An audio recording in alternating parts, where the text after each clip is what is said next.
Good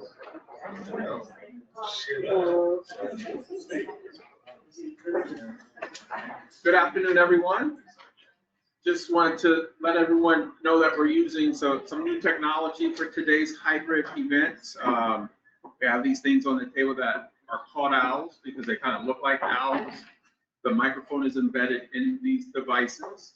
But if you're sitting further away from an owl and need a microphone, we have a microphone available as well. So with that, we'll go ahead and get things kicked off.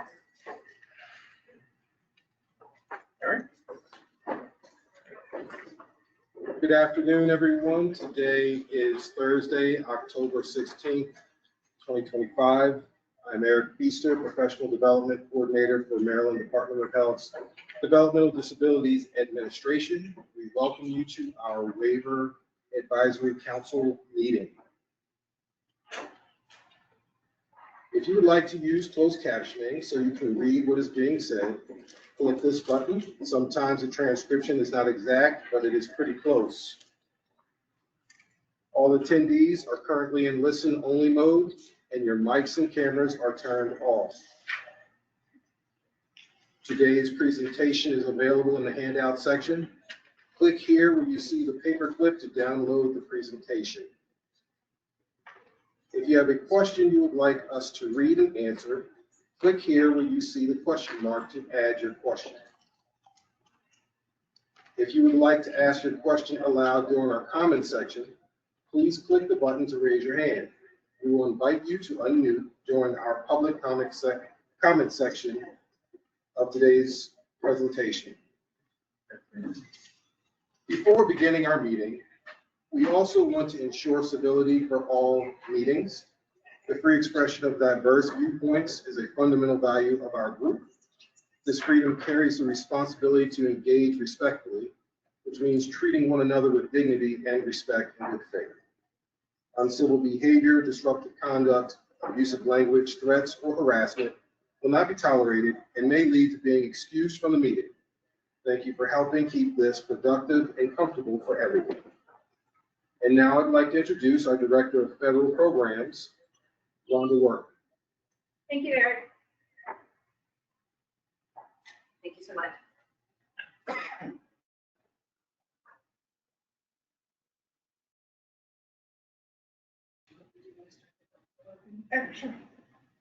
Welcome everyone. My name is welcome everyone to the October Waiver Advisory Council. My name is Charlotte. I am the co-chair and a participant of the self-directed services. First, we would like to start with the council purpose. The purpose of this Waiver Advisory Council is to provide input on DDA operated Medicaid waiver program system design, service delivery and access to services, federal waiver assurance,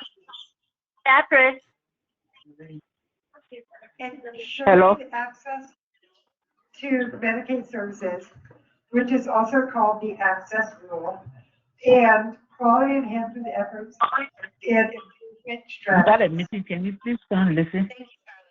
For those of you online, if you can make sure that your microphones are mute, that would be great. My name is Rhonda Workman. I'm with DDA. I'm the Director of Federal Programs, and I am also one of the co-chairs. And Charlotte and I are excited about today's meeting and welcoming everyone here. So thank you for sharing the purpose, Charlotte. Can we go to the next slide, please? Okay, now for the ground rules. Assume positive intent. Speaking one at a time. Using plain language to help everyone understand what is being said. Sharing is then to share information openly. Listening and being open to different points of views. Staying flexible and open-minded. Participating actively.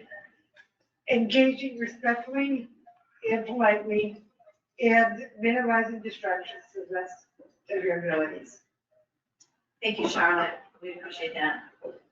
So a couple things before we begin with Robert sharing the welcoming, we are getting we have some handouts. The printing got a little bit jammed, so we'll have some printouts for the presentation for council members and a copy of the agenda.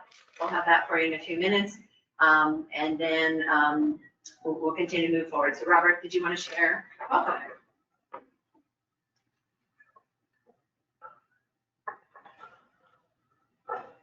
Thank you, Rhonda, and again, good afternoon, everyone, and welcome. So thank you for joining us today.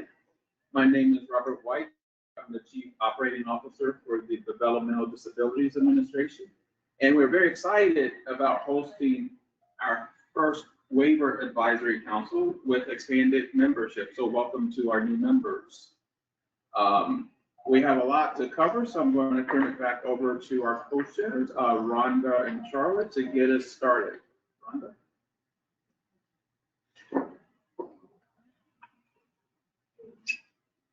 Thank you. Can we go to the next slide, please? And another slide, please. So here's our agenda for today. Here's our agenda for today. We will start with the approval of the September meeting minutes. We will then go into DDA updates and have discussion after each of the topics so that we can further dialogue like we did at our last meeting. Then we will have an update from people with lived experiences, an update from the waiver recommendation work groups, and then open it up for public comment. Can we go to the next slide, please? For our September meeting minutes, if there's anyone that would like to amend meeting minutes.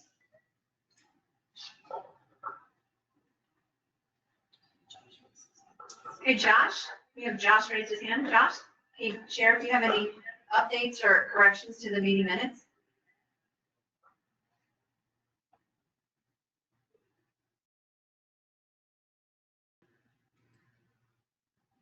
And Josh, you just need to unmute yourself.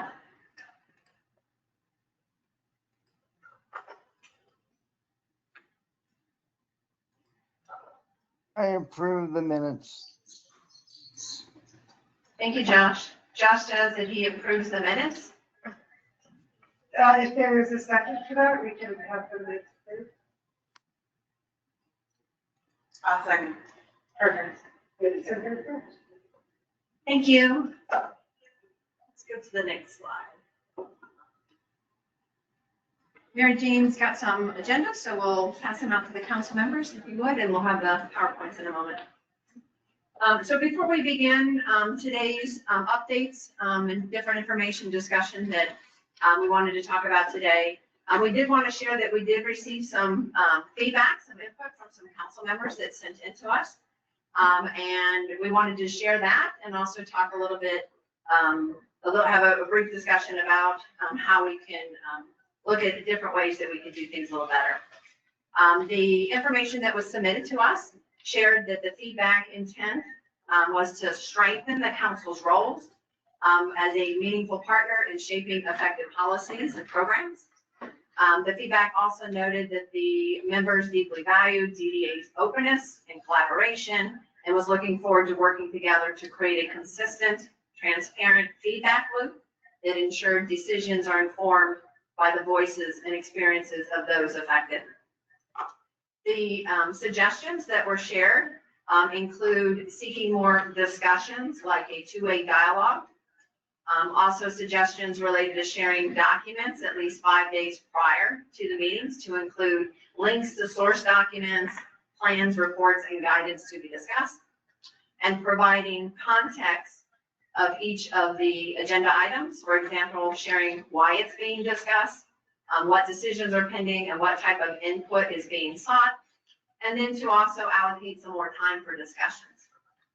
And so I thought it might be good to kind of just share some of what we have, our practices currently been, and then open it up for additional discussions related to that feedback and any additional strategies that we could look at. So just a couple things. We have established a dedicated Waiver Advisory Council webpage. It is available on our website. We include all our meeting dates, our locations, links, meeting materials. The recorded meetings are also posted there on the meeting the meeting tab from that. Notices of the meetings are going out at least 1 week before the meeting, including the agendas and any documents that we would be discussing related to that. You may recall documents we have sent out prior, seeking additional input. Examples would be like the medical daycare policy, the self-directed services manual, and we had sent those out prior so that individuals have an opportunity to review that. And we have extended that on different times too, based on the input that we've received. 1 week prior to the meeting, we conduct a prep meeting, and the prep meeting is open to all members. Really want to make sure that people are understanding the agenda. Great opportunity to have dialogue. I know a number of council members have joined us in that, and it's the week before, so it's always the Thursday before this meeting. So we'll continue to do that, and it's an opportunity if people want to discuss a little bit more or learn a little bit more about the topics and the whys. It's a great opportunity for us to kind of share additional information for that. During our last month's meeting, we had updates and we paused after each section, and I thought we had some really good dialogue. So you'll see today that we built in additional time for that and have slides specifically for discussion and open discussions. Our meetings are concluded as we kind of summarize the topics and any follow-up items related to that. And then our meeting minutes are sent out 2 weeks after the meeting. So those are the standards and practices that we've been utilizing. Some of that is existing in our current charter. But as I shared, we did get some input looking at ways to maybe further help the support. And those suggestions including seeking more discussion, like a two-way dialogue, sharing documents at least 5 days before each meeting, providing context of the agenda item, and allocating more time after each discussion. So before going into other updates, I wanted to pause and open it up for discussion to the membership related to any additional ideas about how we could better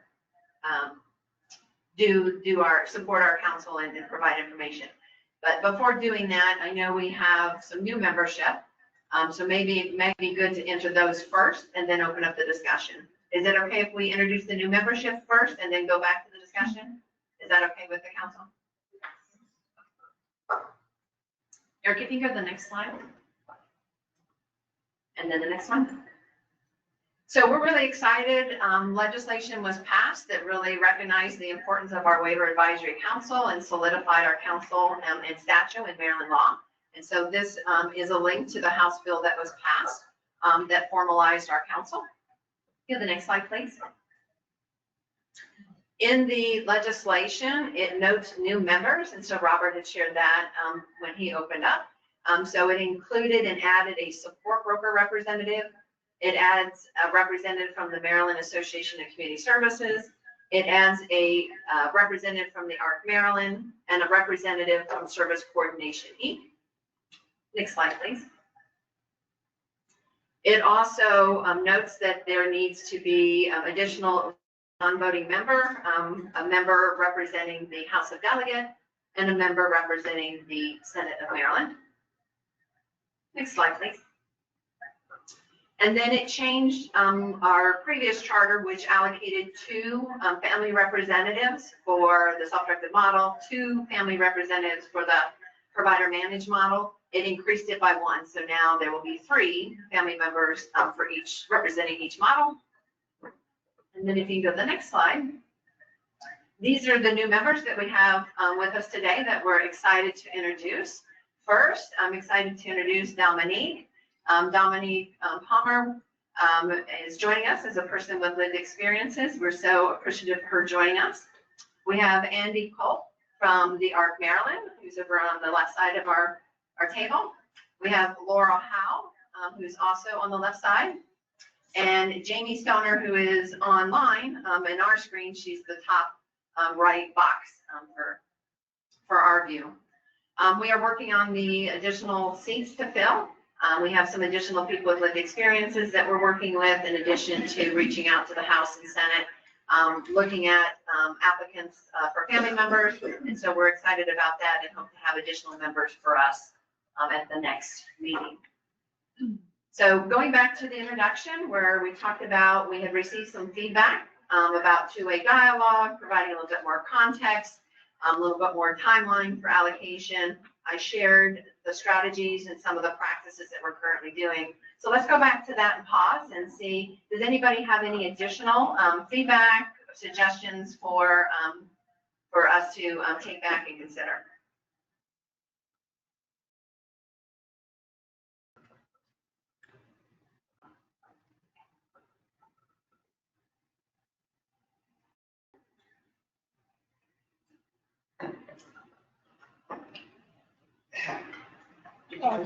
Sure. I'm very grateful that we were able to make some changes that our members felt would improve the feedback loop that we are working towards. And I think the kind of dialogue that we're going to be having will be able to evolve and have more viewpoints kind of involved in the process of discussions. Thank you, Charlotte. Anybody else?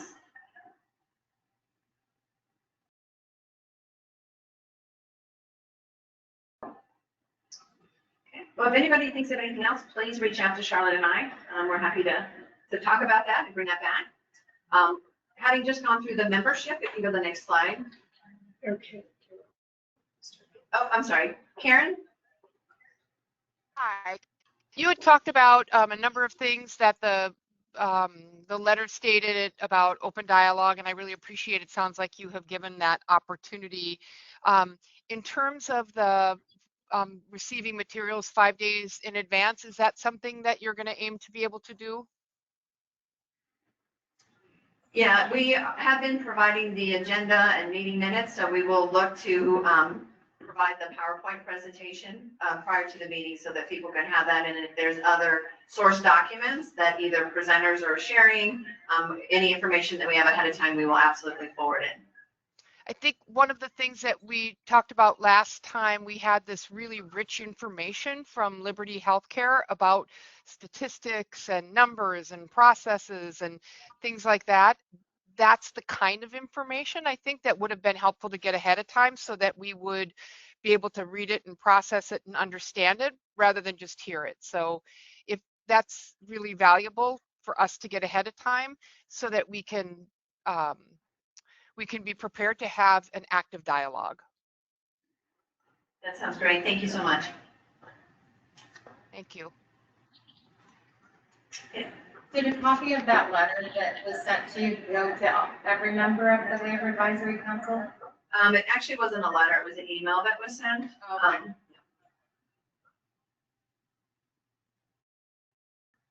Okay, well, thank you. It was intended as a letter, so I didn't know if that was something DDA would be willing to share. Okay, thank you. We'll take that back. So unless there's something else, I wanted to pause on the membership. We just shared all the great new membership and our new members that are here with us today, the additional recruitment and review that we're doing. Is there any questions or discussions about the membership?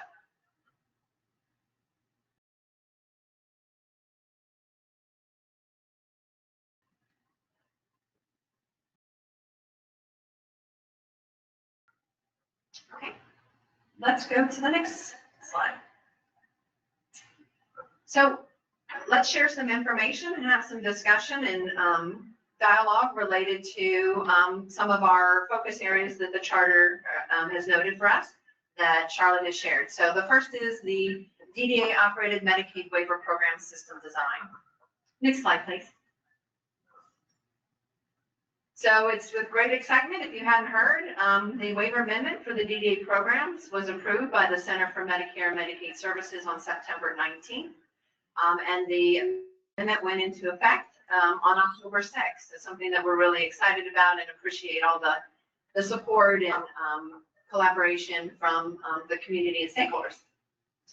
Next slide, please. So in terms of system design, that part of our charter, there were a number of recommendations that we received through the public input process. And during our last month's meeting, we talked about that. The waiver recommendation work group had proposed looking or asking DDA about interest in looking at some areas of co-occurring supports. And during that meeting last month, we talked about the importance of really reviewing the public input that was received through the public input process, and had asked the waiver recommendation work group to look at that. So in terms of system design and that part of our charter, this would be the next area to look at that public input to see what are the recommendations from the work group that would be coming forth for us to consider for maybe future amendments and change.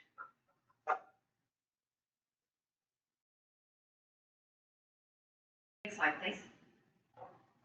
Any questions or discussions related to the system design, the Medicaid waiver system design? So we had an amendment, it was approved. We'll talk in a few minutes about kind of the guidance and information for the implementation of that. But for future changes, that's where we'll be looking at the public comment that we received to see what other additional changes and recommendations should be explored.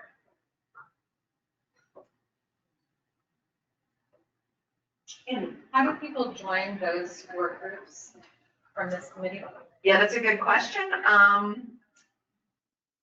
have to go back and look at the charter and the legislation. It's been pretty open, it's pretty big. Rachel, do you have anything that you would add? I know it's. And how do people join the subgroups?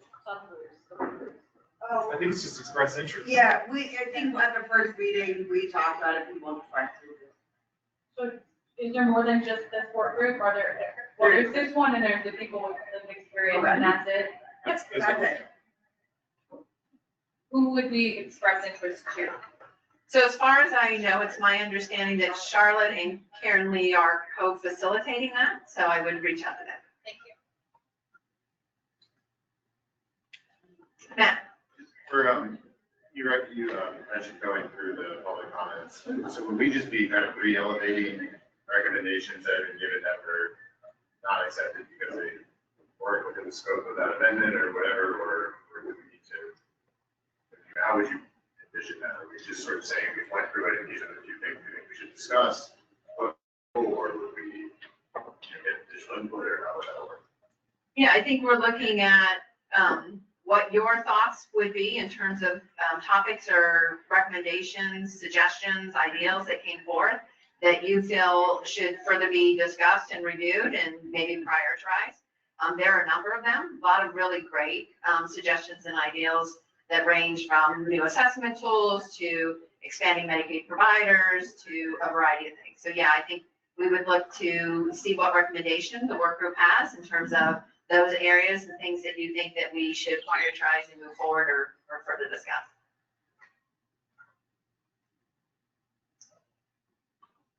Other questions or discussions related to the service design?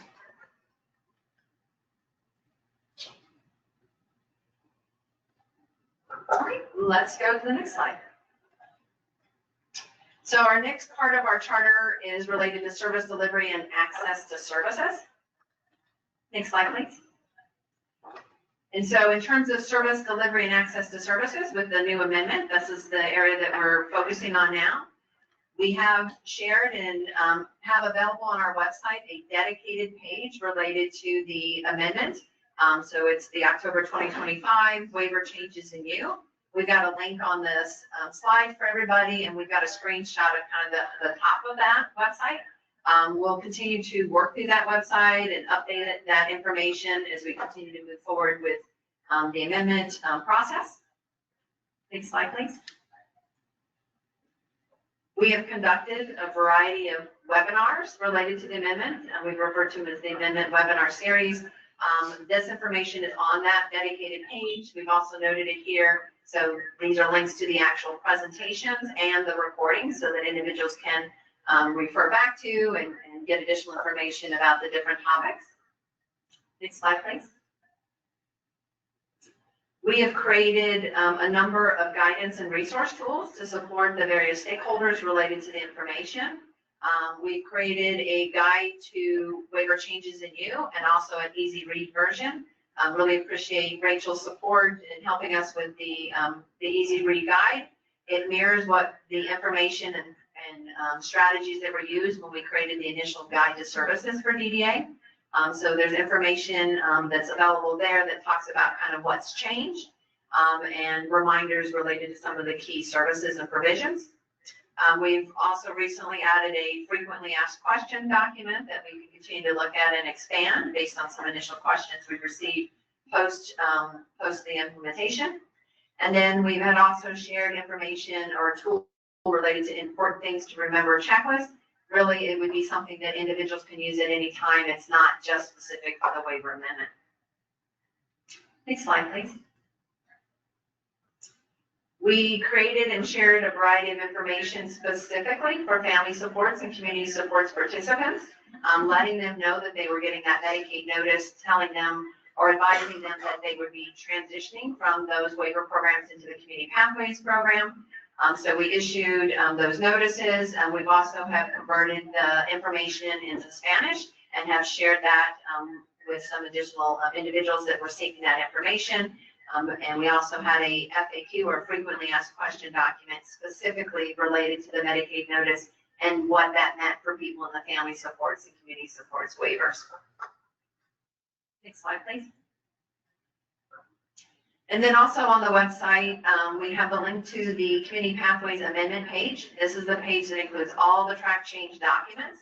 So if you want to go back and look what the initial proposal was, there's a second version, which would be the post public comment, which shows track changes, which is highlighted in yellow for what was changed. And then you'll also see the changes that were added based on the process with the Center for Medicare and Medicaid Services. Those are highlighted in green, so you can see any additional updates. So by looking at the last version, that's going to give you a comprehensive view of what the initial proposal was.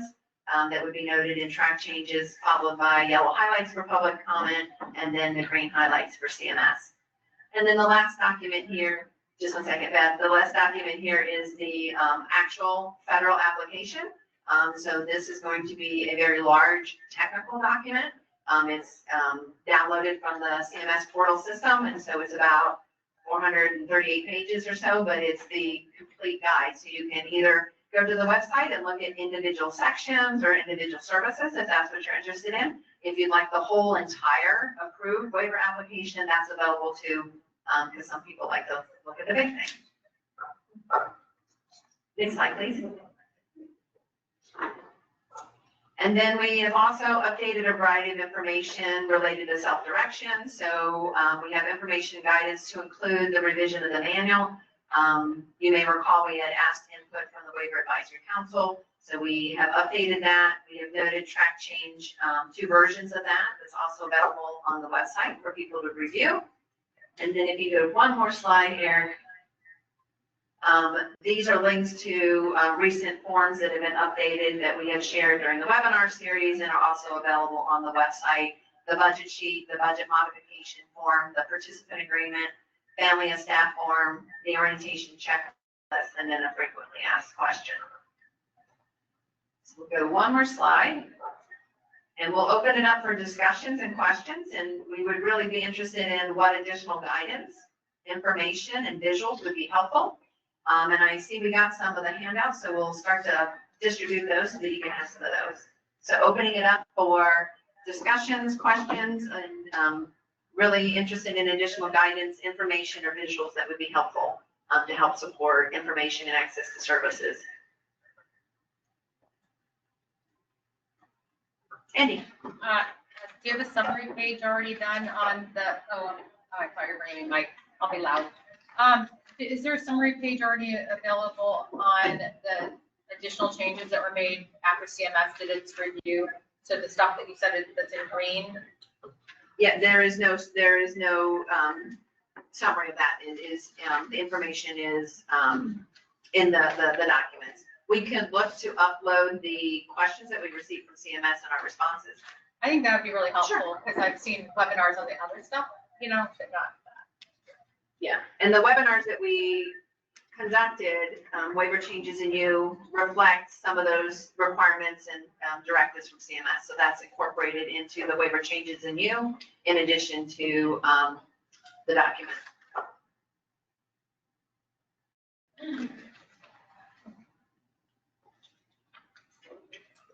Beth, did you have a question? I think you might have answered it. I was just wondering if there's just the cleaned up document without the green, without the yellow on that website.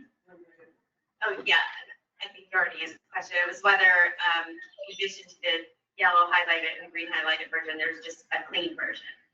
And you said there was. Okay. Other questions, discussions about the service access or additional guidance, information, or visuals that you feel would be helpful for stakeholders, for you?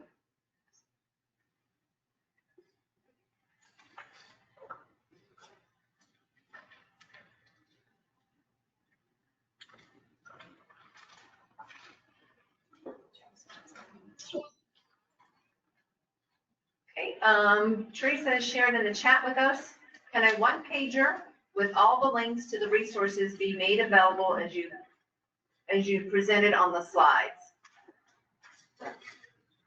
Yes, we can take the links and all this information and make a one pager. That's a great idea. What is that thinking? Is that chat thinking?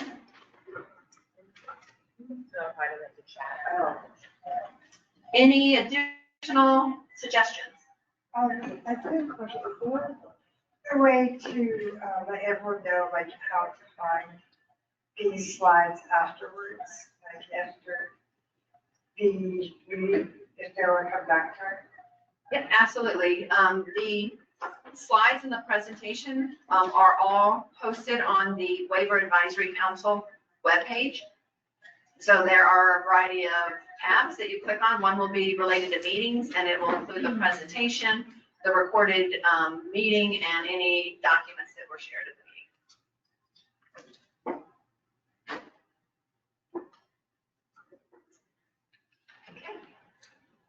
Okay. Dominic, you good?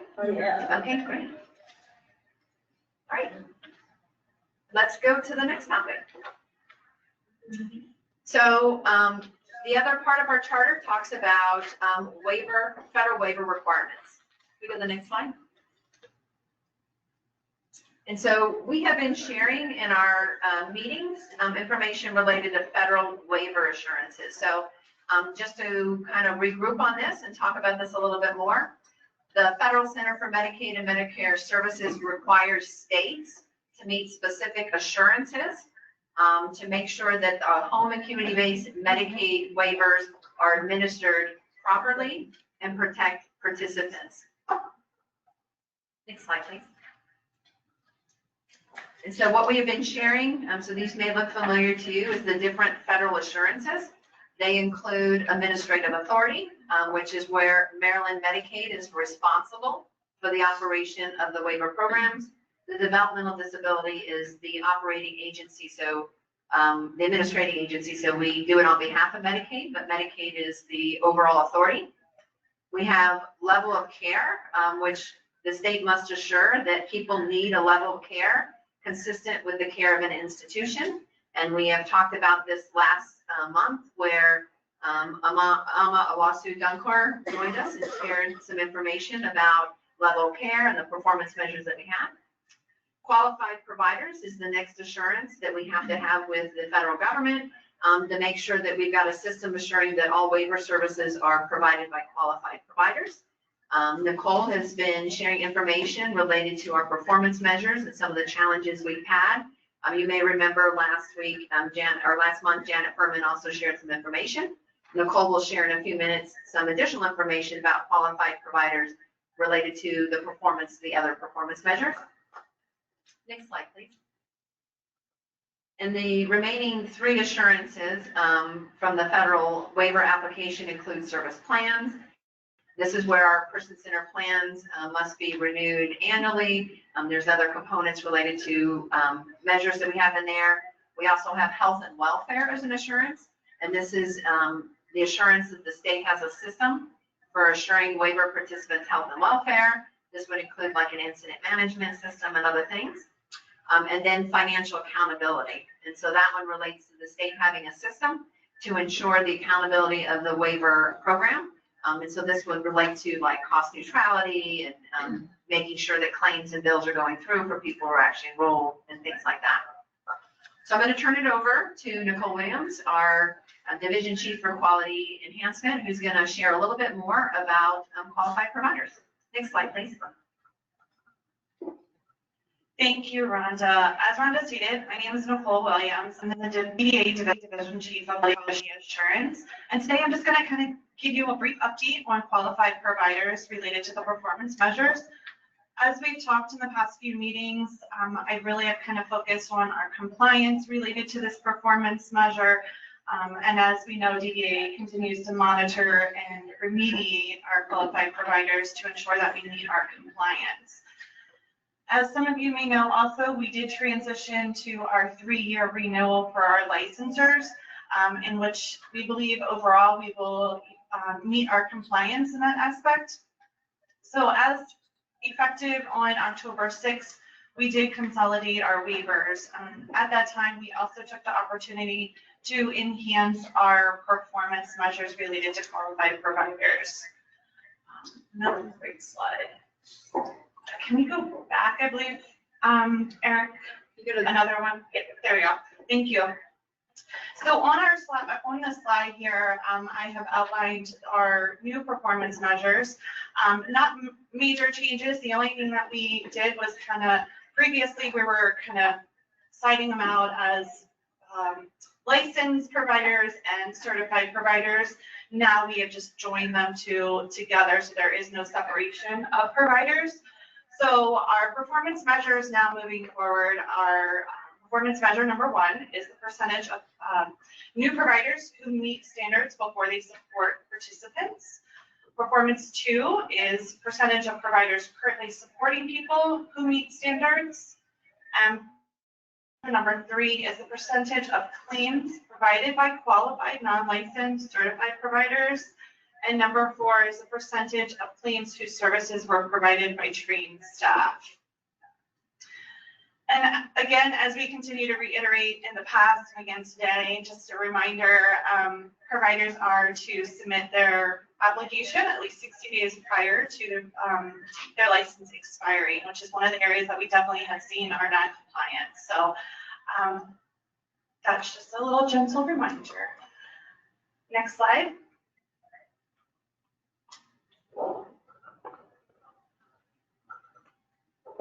Thank you.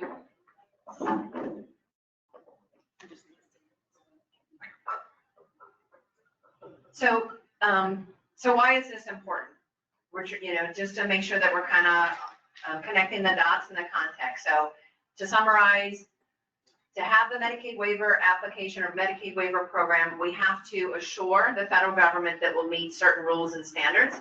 Those are called assurances. So we talked about the administrative authority, level care, qualified provider, health and welfare, service plan, and financial accountability.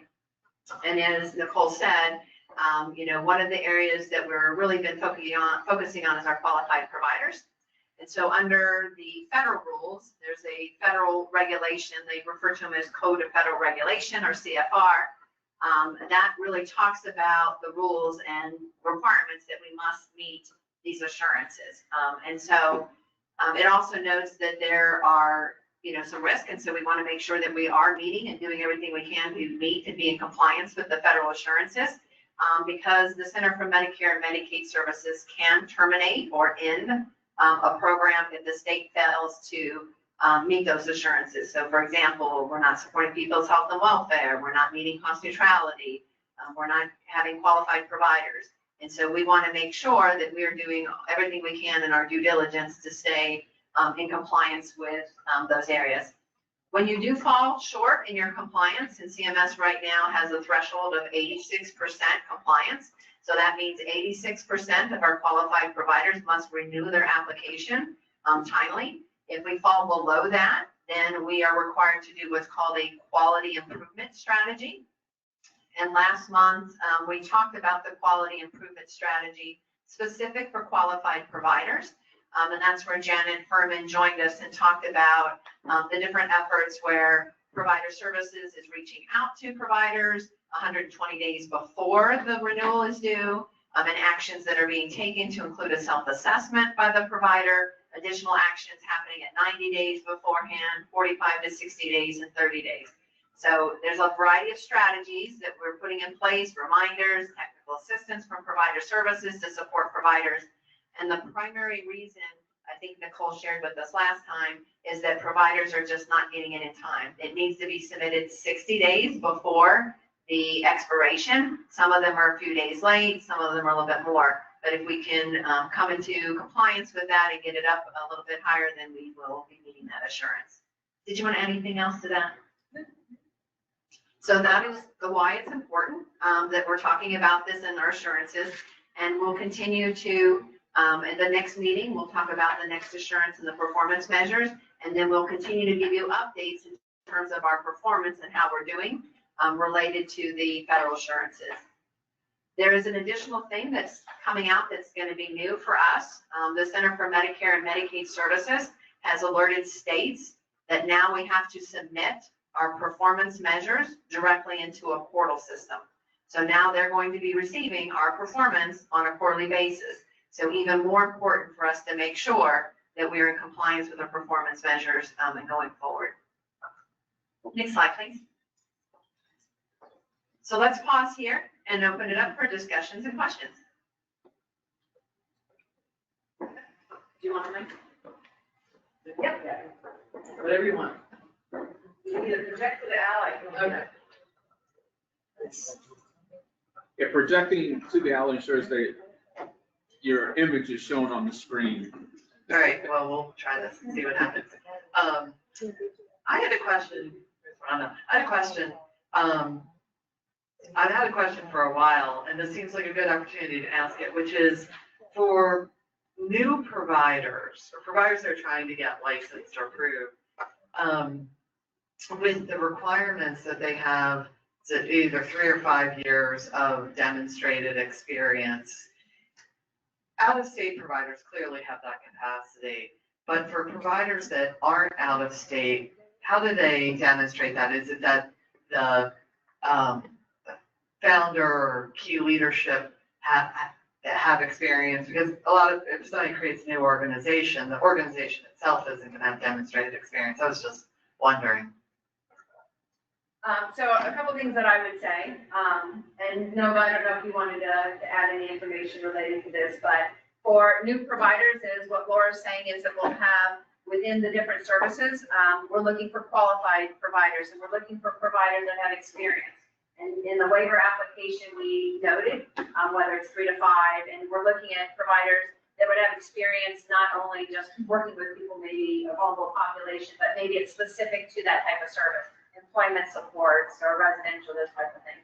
And so Laura's asking for providers, maybe new providers, what's that level of experience? Would it be based on the executive director, the principal that's doing that from that perspective? So Nova, I'm going to turn it over to you for provider services because you guys evaluate that. Hi. So hopefully I heard that question correctly. But we would be looking for collective experience in the field. So if there's a residential provider looking at the agency who's provided residential services, qualified residential services, that could be collective among the agency representatives or agency leadership. Did I answer? Yeah. Okay. Great question. Other questions about the federal assurances? I have a question about the 86% compliance. The providers that fell outside of that, if they just didn't get their applications in 60 days in advance, or did they turn them in on time, but there was a clarification or something missing or something that you felt was wrong and that made them late? Yeah, great question. It would be that they did not turn it in within the 60 days prior. And when we do get the application, and then it's even for those that may turn it in 60 days before, there are sometimes missing information that we would do technical assistance. But we have to make sure it meets the standards, and the standard within regulation is 60 days before in DDA regulation. So if we don't get it 60 days before, then it would be non-compliant. Thank you. Other questions about federal assurances? So we are not meeting that right now. We're not in compliance with that as a state. Is that correct? Yes.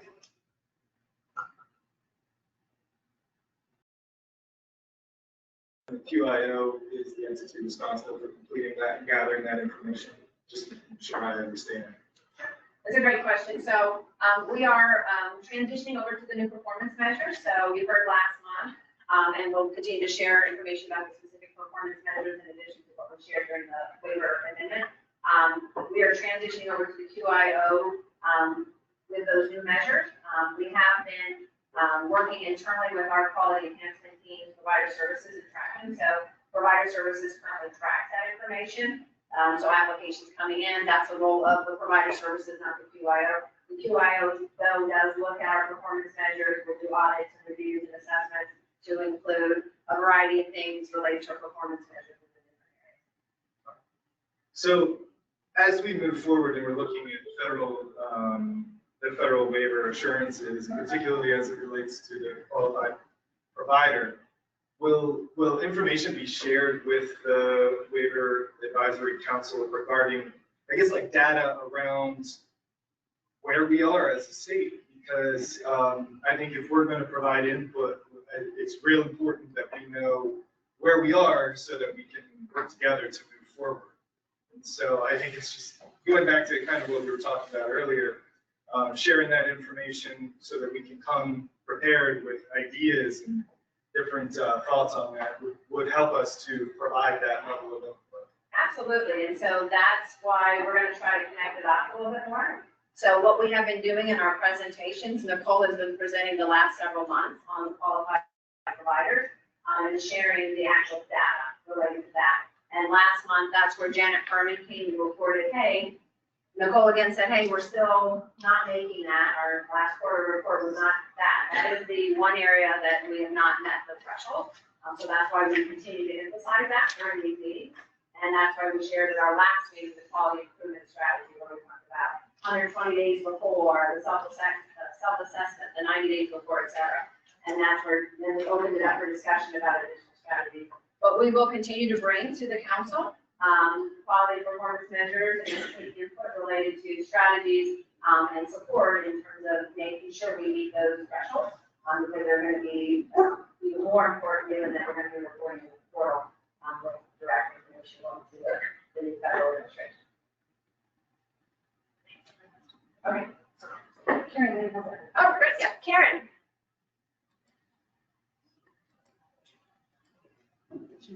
Hello, thank you. I think this would be one of those great areas that the subcommittee could possibly take back and have a discussion about how we would recommend for DDA to evaluate the providers or the processes. I know that in many states I've worked with before that they actually use the same grading system with their providers so that it's cumulative. And so I'm wondering, Rhonda, if this would be one of those topics that the subcommittee would take on to give you recommendations about how to evaluate or how to support providers that are struggling or what the process would be to help people to become in compliance. Yeah, I think that's a great suggestion. I know that we're really hoping that the waiver recommendation work group would look at the public comments, but if that's another area you'd like to look at and provide suggestions, I think that would be fantastic. I would suggest that Nova Evans, our director of programs, maybe join the meeting so that she can give a better overview of the different strategies that we have in place related to process and also our quality improvement process so that we could look at that and build from there and look to see if there's any additional enhancements.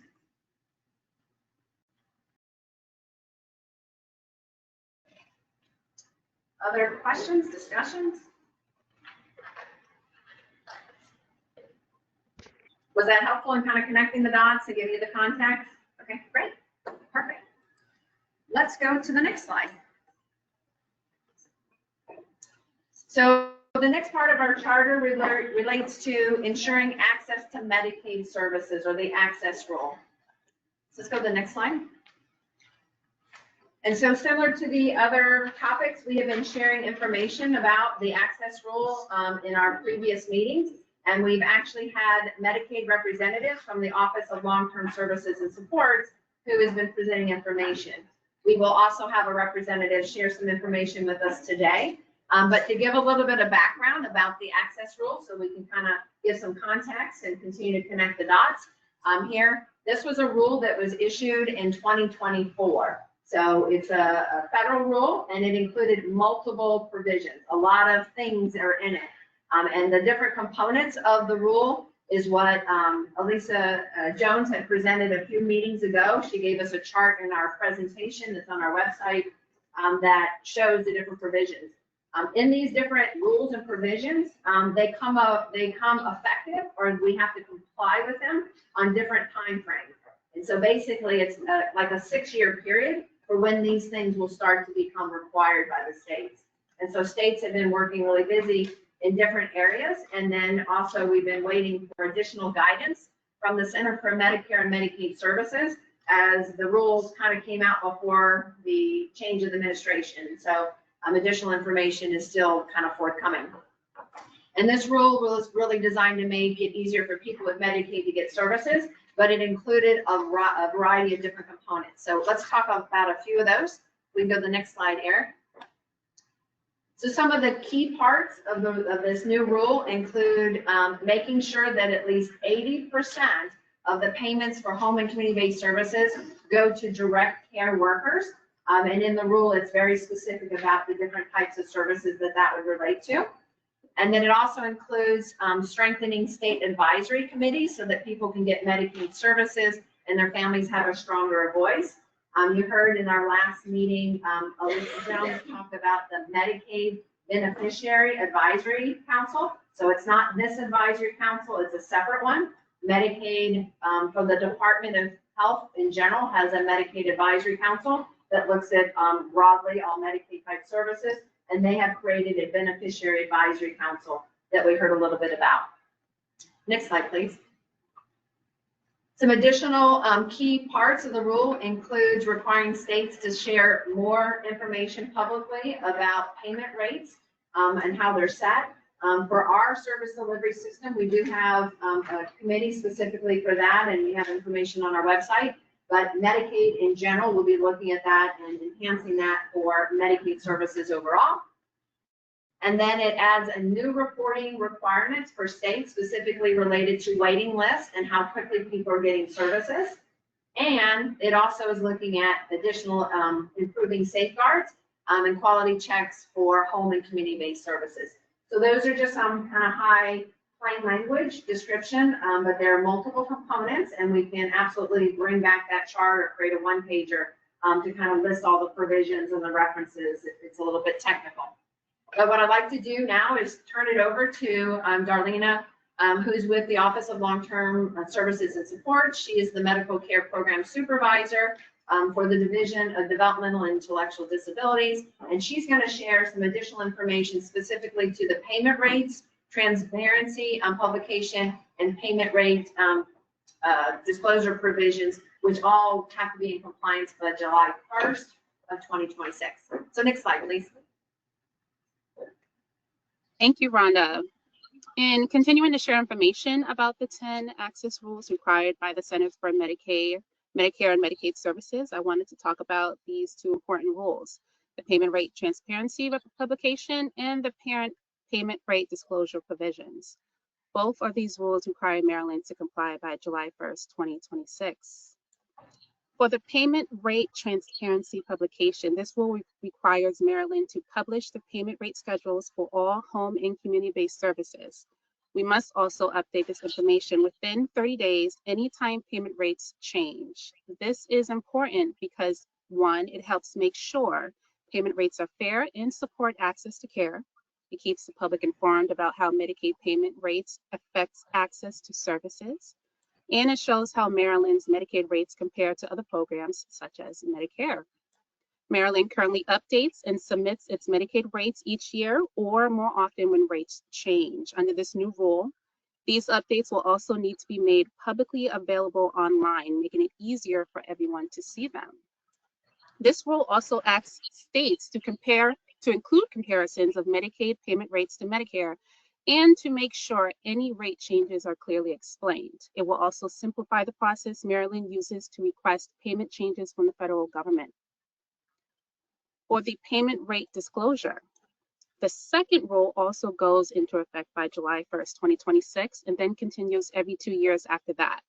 This rule requires Maryland to post all Medicaid fee schedules on a public website, include the average hourly payment rates for services like personal care, home health, habilitation, and other community-based supports, and publish comparisons between Medicaid and Medicare rates for services such as primary care, OBGYN, and outpatient mental health or substance use treatment. Why do these rules matter? The goal of these rules is to give the public a clearer view of Medicaid payment rates. It helps ensure providers are paid fairly so they can continue offering services. It supports adequate access to care for participants, and it helps identify and address health disparities that may come from payment rate differences. By making Medicaid payment rates more open and easier to find, these rules will improve transparency for everyone. It will help providers understand how rates are set. It will support fair reimbursement and help policymakers make better decisions for the future of Medicaid in Maryland. Next slide, please. Thank you, Darlena. So we're going to open up for discussions and questions related to the Medicaid access rule or the access rule. Lauren. I'll talk loud. Can we just clarify that the 80% rule for drug support does not, our understanding from our national friends is that it doesn't apply to DD supports, or at least to community provider supports through the DDA waivers. Is that correct? I know it applies to other types of services. Darlena, do you want to answer that question? I'm not sure I was able to clearly hear the question. I'm sorry. Yep.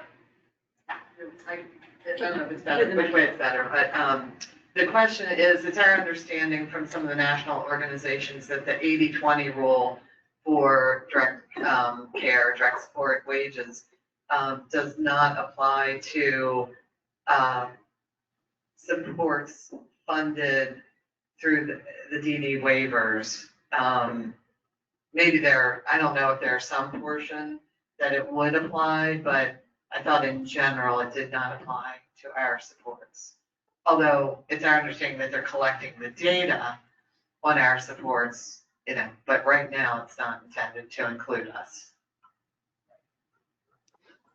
Per CMS, at least 80%, and pardon if I don't answer this question correctly, but it will apply to all of HCBSs. So I hope that answers your question. I think I heard you correctly. So it's from my understanding, and we're happy, we'll work with our Medicaid partners and we can bring this back at the next meeting. It's my understanding that there are specific habilitative services that are noted, and I do believe that that would include some of ours, not all of our services, but there are specific habilitative services. But we'll take that back because I know Lisa wasn't able to join us today. And we'll have Medicaid further expand to talk about which specific services are available so that we make sure we're on the same page. Yes, thank you. I mean, the specific services would be, for instance, homemaker, home health aid, and personal care services. But for additional webinars, we'll be sure to take that back and have that information for you.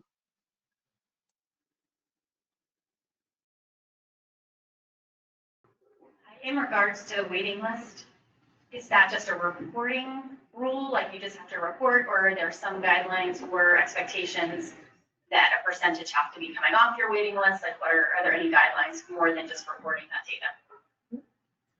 Darlena, did you hear that question?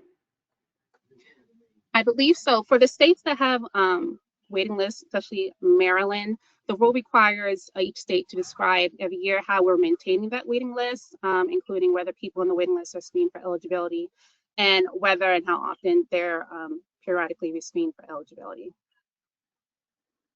So I believe right now, a couple things just to remind everybody, we're still waiting for additional guidance related to CMS. So what happens sometimes with federal rules, It's like a law gets passed or a rule gets passed, and then there's guidance and interpretation that would come out from the Center for Medicare and Medicaid Services.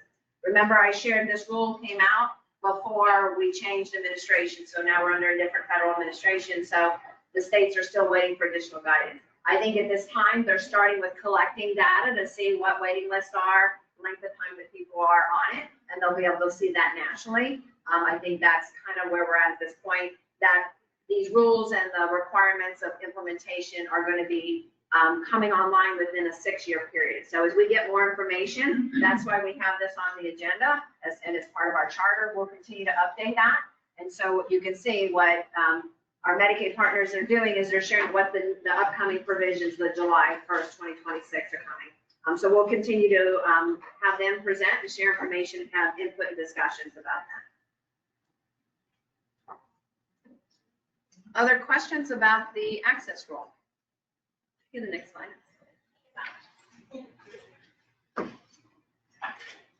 Andy. Is it true that states just have to plan, put in place by 2028 and then have to be effective by 2030? It's my understanding that there are multiple provisions, maybe 6 or 8. I mean, the ones we just talked about, the 80/20. Oh, 80/20, I don't have that off the top of my head. We'd have to go back to the chart. Darlena, do you know when the 80/20 rule is required to be implemented? I don't have that off the top of my head either, sorry, but that's something we can bring back for the next webinar. Is this an area where maybe the council wants to dive deeper into all the provisions next time, a little bit more? Do you want to have an overview of them all again, or you want to keep looking at the ones that are coming up? You're just saying no. Keep going with what's coming up, and then it's. Oh, I would like to do that. Okay. Is that Josh? John Paul? Oh, John Paul. Yeah. Okay. Thank you, John Paul. Yeah.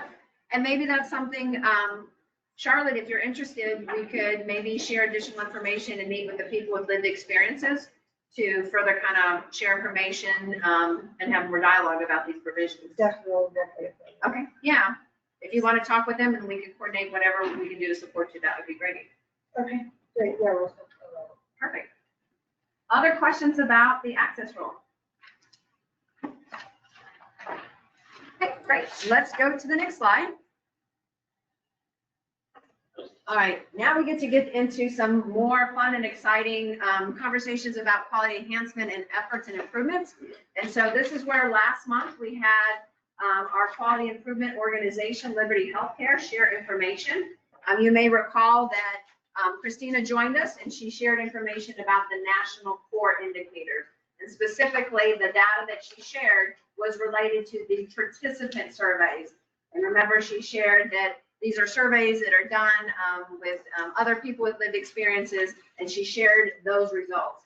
And so we're excited today. She's going to share additional information, but now she's going to talk about the family surveys. And so I'm going to turn it over to Christina to walk us through some information about the recent reports on the national core indicators.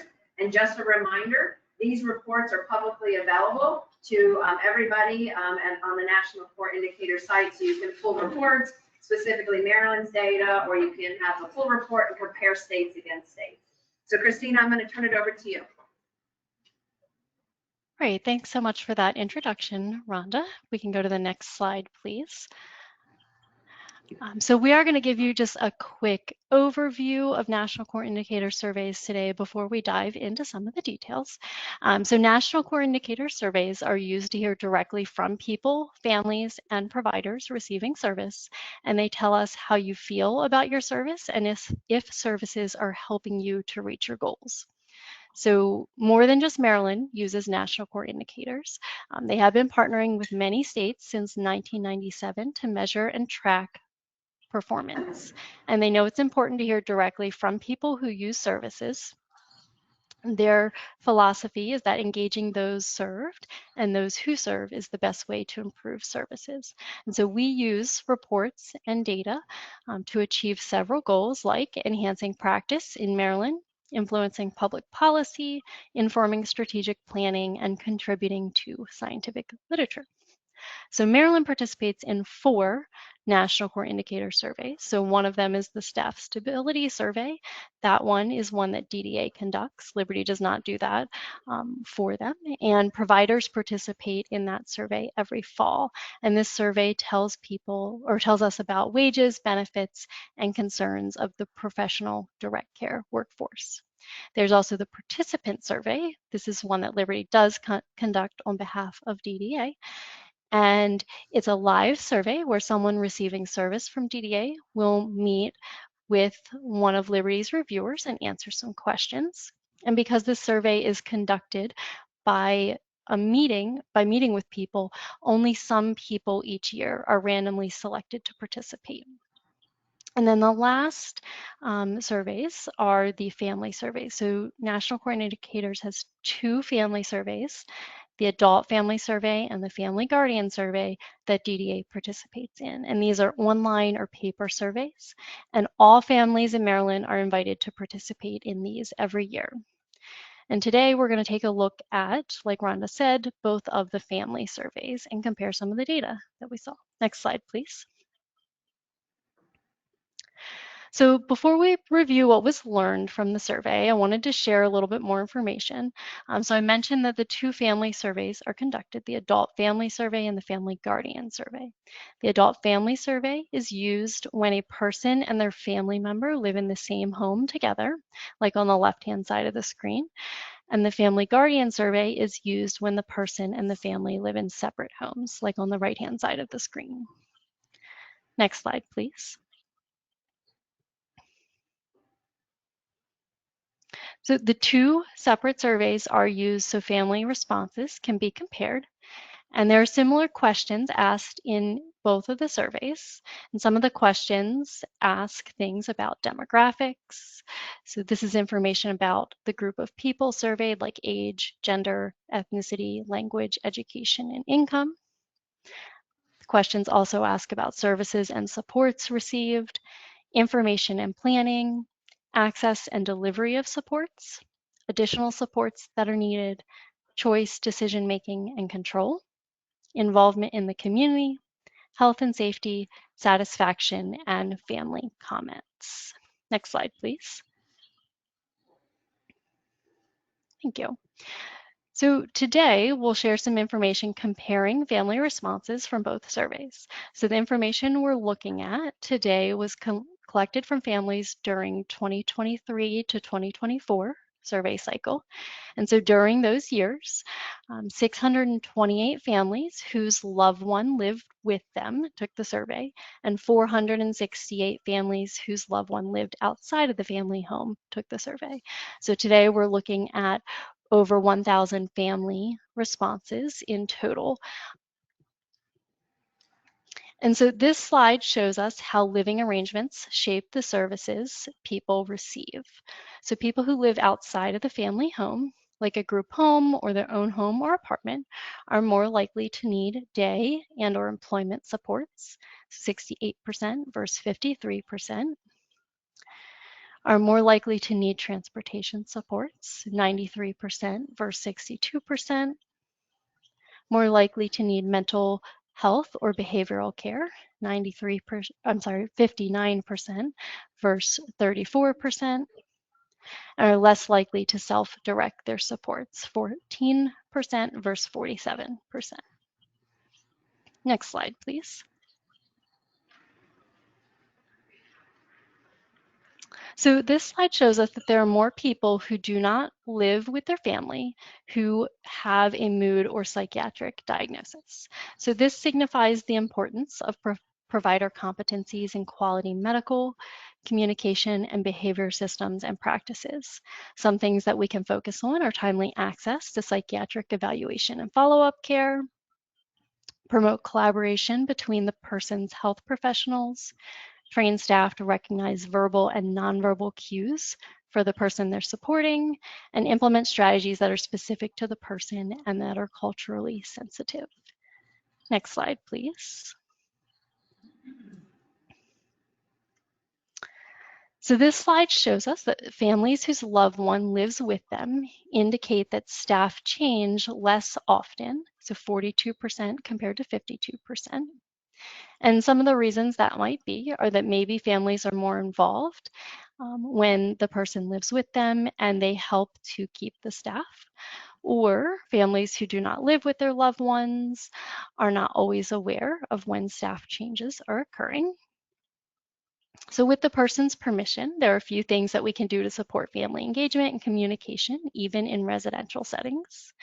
So we can keep families informed about staffing changes and transitions, provide opportunities for families to meet and build relationships with staff, and solicit regular feedback from families on staff performance and responsiveness. Next slide, please. Families whose loved one lives at home indicated more satisfaction with feeling their choices and opinions were heard by coordinators of community services.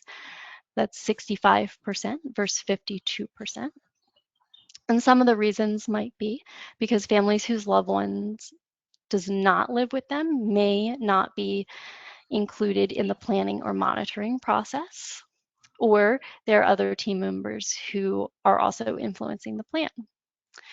And planning teams could use some of the strategies to help family members have choices and opinions heard.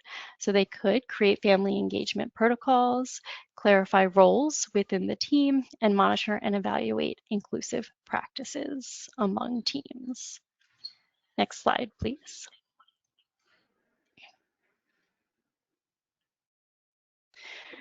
So can families always choose or change their family members' direct support professionals? Families whose loved one lives at home express much more choice of direct support professionals. So that's 61% of the time versus 21% of the time. And I want to note that family choice of direct support professionals for those living at home did increase slightly since the last survey year. And some of the strategies we discussed for planning teams on the last slide could also assist to create more choice for direct support professionals. Next slide, please. So families whose loved one lives at home express more choice of coordinators of community service. So that's 46% versus 33% choice. And it's important to point out that families having choice of coordinators improved from last year's survey by almost 10%, regardless of where the person lived. And when a family did not choose the coordinator, almost all families did report that they can change a coordinator if they felt that they needed to. So if your CCS agency worked with you to have choice of your CCS or your coordinator, please share your experience at the end of this section. We want to know what worked for you so that other families can have similar opportunities. And we also want to thank coordinators and CCS providers for listening to people and their families to have choice in their coordinators. Next slide, please. So we looked at just a few questions today, but there are almost 100 questions in the survey that are asked of families. So if you're interested to see additional responses from families, as Rhonda noted earlier, you can find the full reports on the National Core Indicators website using the links on the slide or by going to nationalcoreindicators.org. Next slide, please. Lastly, we want to let you know that DDA opens this survey up every year for families to participate in, and it's available each fall through June. And the survey that you will complete would be online or paper. And again, all families are invited to participate in this. We want to be able to include feedback in these presentations that you provide, so please consider taking the survey in this upcoming year. Invitations will come from Liberty Healthcare by email or mail. And an example of an invitation is on this slide. This is a postcard that you might receive in the mail. To make sure that you do receive your invitation by mail or email, please reach out to your coordinator of community service to make sure that your mailing address and email address are accurate in LTSS Maryland. That's the way that we communicate with you. And just so you know, we have not started the survey yet for this year, so you haven't missed it, but you will hear from us very soon once it's available to you. Next slide, please. And then I believe Charlotte will be facilitating discussion and questions. Hang on one second. Let me.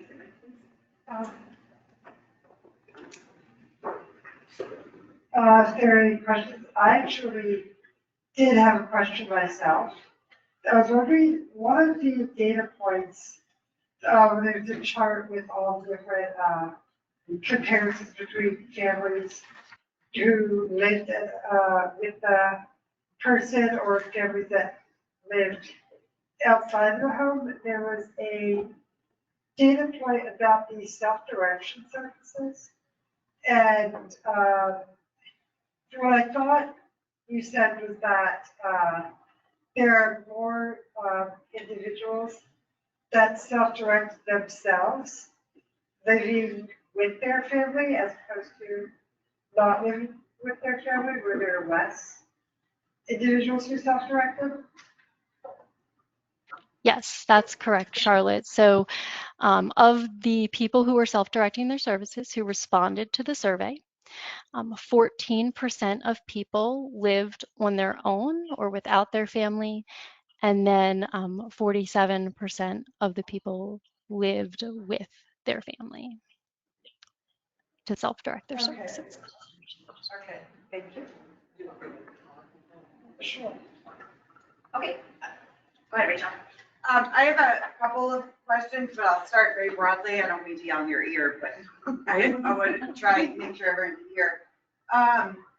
Very broadly, you said all families are invited, or are these families who are guardians? These are all families who are invited. I know the titling of the survey is a little misleading because it has the word guardian in it, but it is not specific to guardians. All families are invited as long as we have an accurate email or mailing address in LTSS for you. Okay, then I have a bigger question, particularly around strategies that you were talking about. And I'm not going to go through each one, but let's start with the families reporting that they are more likely to feel like they have a choice in CCS or a choice in staff or whatever if the person lives at home. If the person does not live at home, how do we know that they want their family to have a choice in provider or in CCS or want their family involved? I'm just very concerned about making any recommendations based on data from families who may or may not have a loved one who wants them involved in any of this. And so is there any correlation we can make, or you also just randomly pick the whatever number of people who receive services, and so we can't correlate it? So when we collect the data, since this is specifically from families in this survey, we are not collecting information about if the person wants their family involved. However, we would recommend that with any strategies that are put in place, that the person is always first and foremost being able to make that choice of how their family is involved. So thank you for that comment. Can I, Christina, can you share a little bit about the National Core Indicator Survey? Like, is it a national tool? Who really oversees it? Who creates these questions? Why is there input getting from the family perspective and from, can you just help give us a little bit more context related to that? Sure, absolutely. Thanks, Rhonda. So the National Core Indicators was an organization that was created by multiple states who wanted to be able to compare what was happening between states. And so they have contracted with a research organization, the Human Services Research Institute, HSRI, and that institute helped them to develop these survey questions and consistently ask the same questions among states. So whether it's the participant survey or one of the family surveys, the same questions are asked among states so that states can compare how their services are, how well and how satisfied people are with their services among states, but then also can compare responses from families and from participants. So we do also, as I mentioned, collect participant responses to the National Core Indicators Participant Survey. And some of those questions are also very similar to what we would ask of families. For instance, do you feel like your staff are trained to meet your needs? We would ask that question of both a participant and a family. And so then we can also compare how well how families and participants are responding to similar survey questions. So it's giving us some information, but it doesn't give us all the information. Like we couldn't say Rachel said this versus Dominique said that, so we won't be able to dive too deep, but it does give you some information from different perspectives. People, their experience, and then the family's perspective from that. And then that's information that we collectively can take and decide, you know, is there additional things we need to do, the whys. We can always look to propose additional questions that we would have to submit to the national HRSI organization for future ones. So other things that we could look at. Do we disaggregate this data by parents of minor children and or guardians that are answering this versus adults, you know, that don't have guardians? Christina, can you talk about the different surveys that are for children or minors? And so this is adult. just adult. Oh, okay. And can I ask another question then? And just to clarify, we do not do the children's survey. Okay, that's helpful. And as parents answer these questions, are they answering it as far as like how they feel about whether or not they have that staff changed too often? They felt that's why they want their loved one at home, but it doesn't get at whether the individual wanted to be at home, right? No, because this, remember, so two different surveys. We're going to talk to the participant. We're going to ask Dominique her opinion, and then her mom could also get the survey and ask her opinion about the question. Some of them are very similar. So it's not the parent talking to the person and getting there. It's two separate, you're getting two separate views and input. Yeah, okay. Gino, can we go down to Stephanie? Hi, so you do a survey for when they live in the family home, and you do a survey when they don't. But then all the responses you kind of went through were residential versus in a family home. So we're kind of leaving out the individual that lives maybe in their own apartment, not in a residential facility, you know, not in a group home, not in a, so how is that captured? Yeah, so I think that's a great question. I'm going to turn it over to Christina to kind of help. I think some of the challenges we have is the terminology. And so what we may consider in your own home or in the home, the family home, could be me living on my own too. If I'm living on my own, then it would be more the in-person survey. But Christina, do you want to answer that? Is there, you know, is there any distinction between whether you live in the family home, a residential site, or you live on your own? Yeah, thanks for that question. The residential designation that you saw here does capture what you described. So somebody who may be living at a provider-owned facility, in a group home, or also someone who may live in their own home or apartment where a family member does not live there. We should really say residential services, or we're open to other suggestions on how we label that, but we were trying to clarify language and simplify so that we weren't using the adult or the family guardian term throughout the presentation. But we can certainly adjust our language to be more representative of the group. So Christina, just so that I understand, I just want to repeat what I heard. When you say living at home, that would mean the person is living with the family member. And then when we say residential, that would include living with a provider owned and operated or living on their own. Is that correct? Correct. Okay, and so, great. And so I think we would want to look at that terminology because probably the majority of people in here, when we hear residential, we think about residential services provider, owner, operated. So that's great distinction that we'll look to kind of share our information. Some of this is terms that the National Core Indicators use. So when you look at those reports, if you go online, make sure you read the details because they're going to group things in terms that maybe mean different things for us. But we'll try to present it in a different way. Just a second. Thank you. I just want to make a comment. I think it's interesting to have a family perspective. I don't think that's where we should spend a lot of our time as opposed to the participant response. That to us is apples to apples. So it's participants answering on their own, whether they live in the home, it's participants answering on their own, whether they don't live in a family home. And to me, that's going to be much more important to us, the decisions that we make, than a parent answering. And I say that as a family member myself. I think Charlotte, you have a question? Sure. That's not a question. Hi, this is Charlotte. Hello. All right.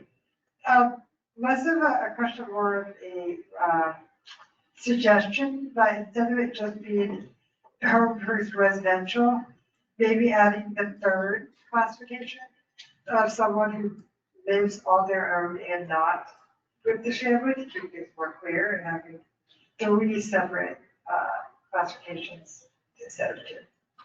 Okay, great. And I think, Christine, I don't know if you have some thoughts, but the data goes into the HRSI system. We don't have that. And so they review, validate the data, then they issue the report. So I don't know that we could separate that out, but if there is elements that we could, definitely something to look at. Christina, do you know, is there the ability to separate out to a third bucket, or is it just the way that HRST shares information? Yeah, that is the way that HSRI shares information. But if there were specifics that you wanted to know about the 2 groups, we could get that additional detail for you. Other questions? I mean, I know this is, everything's seen here from the Maryland perspective, the DDA here. Is there a way to take all these wonderful surveys and to look at this nationally and learn from the experiences of other states and say, this state is doing a really fantastic job? Because it would behoove us, because time is of the essence, to know which states are being phenomenally successful in certain residential or private settings or individual housing. Christine, did you want to share something related to that comment or question? I'd be happy to bring some additional information back to a future meeting to share with you. However, all that information is actually publicly available on National Core Indicators website, and it will show you which states are significantly performing higher or lower than other states in a comparison to all states that participated per each question that's asked. So we'd be happy to bring some more specifics back for you. Yeah, and Nicole's going to share a little bit more. Just to add to that, Martin, DDA and Liberty, our quality improvement organization, also attends the annual conference with all the states nationally to talk about NCI surveys. So they just recently had it in September. You can find some of that information on their website. Unfortunately, I was not able to attend this year. I was in Jamaica, but we do attend every year, just so you know. But it's a great opportunity. It's a great opportunity to network and hear what other states are doing. And so always looking at that in addition to the reports that they send out. Other questions? Discussion? All right, great. It sounds like Liberty will continue to share additional information related to National Core Indicators. We'll look at comparison to some of the other states and other strategies. Let's go to the next slide.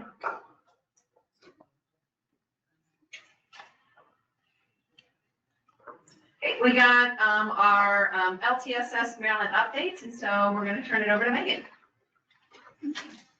Hello, everybody. My name is Megan. I am the LTSS Maryland DDA Operations Manager. And I'm going to be giving us some LTSS Maryland updates today. Go to the next slide, please. So, as Rhonda mentioned, on October 6, 2025, we had our waiver consolidation. So that means that our family supports and community supports waivers were consolidated with the community pathways waiver. In LTSS Maryland, everyone who was enrolled or on the path to enroll in the family supports or community supports waivers is now enrolled in or on the path to enroll in the community pathways waiver. We added in the person-centered plan a new service option for day-to-day administrative support under the individual and family-directed goods and services for participants who are self-directing their services. And we also changed the client attachment category to self-direction documents from the FMCS documents that it was previously made. Next slide, please.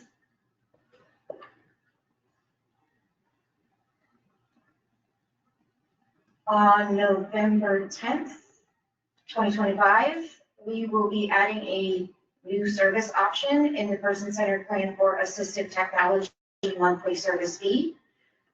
And on December 15th, 2025, we are updating the business logic in LTSS Maryland for classifying pending community pathways applicants. We will also be adding a standardized list of denial reasons for person-centered plans, which will include a policy reference for the denial.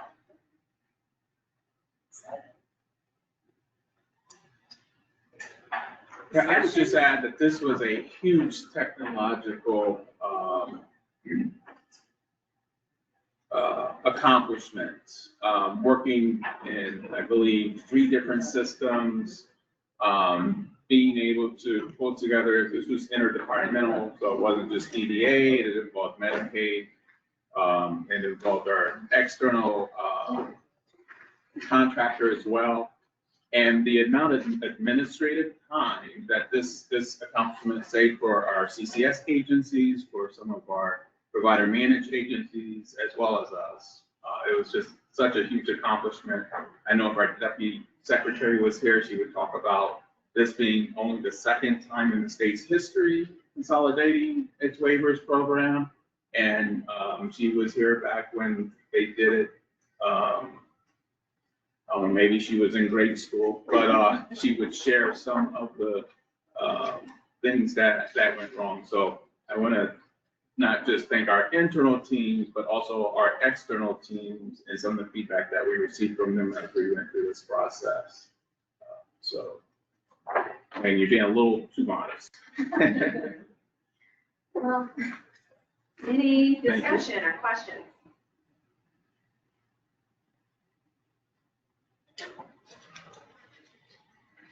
Are there things in place for technical supports or help for people that come across issues? Yeah, just, you want to talk about the help desk and then just in general for LTSS? So we have a LTSS help desk that we have been encouraging CCSs or providers or anyone else, if they're noticing system issues, to please report those to the LTSS help desk so that they can take a look and make sure that everything's working the way it's supposed to, or fix it if it's broken. CCSs and providers and participants can also reach out to their regional offices if they have any questions about LTSS or anything going on with the system as well. There were some early reports that, hi, this is Sandy. Some early reports that some plans didn't transition over intact, like some services are missing or people in auto extend were dropped. And I'm assuming those got resolved, but has there been communication out to providers to just, hey, look at all your plans and make sure everything that was in there before is back, like just as another check? We'll look at you. So we did identify a scenario where there was something that happened in the provider portal where after the consolidation, providers were not seeing all the services in a person's plan. They were there, just the provider for whatever reason couldn't see them. That issue has been fixed, so providers should be able to see all the services in the person-centered plans now. Any other questions? Okay, let's go to the next slide. And we'll turn it over to people with lived experiences for Charlotte. Okay, everyone. So the people with this experience group has been collaborated, and at this time, we feel as though one of the most important things to bring up at this time is some of the consequences and fallout to some of the services after the amendment change.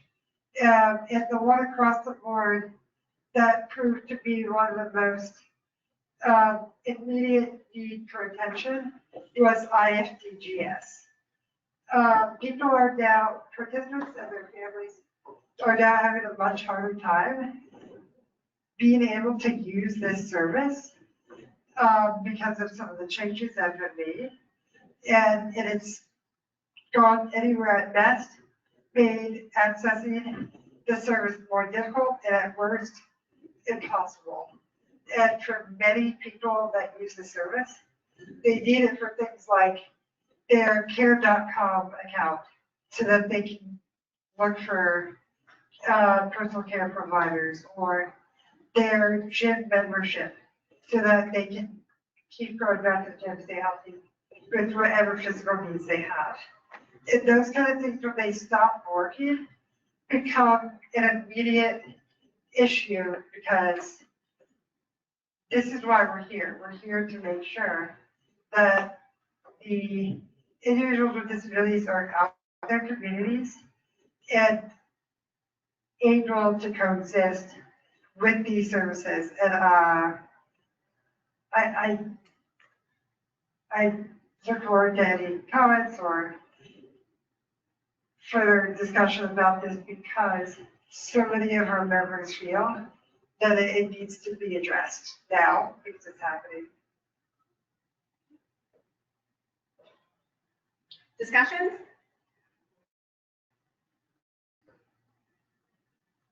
I did one. Hang on a second.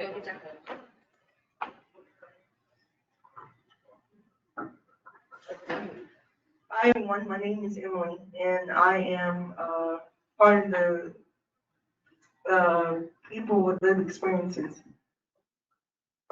My first comment is I'm speaking today from personal experience as someone who relies on Waiver services.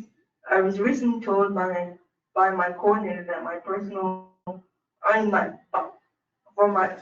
support would be ending because I am no longer qualified.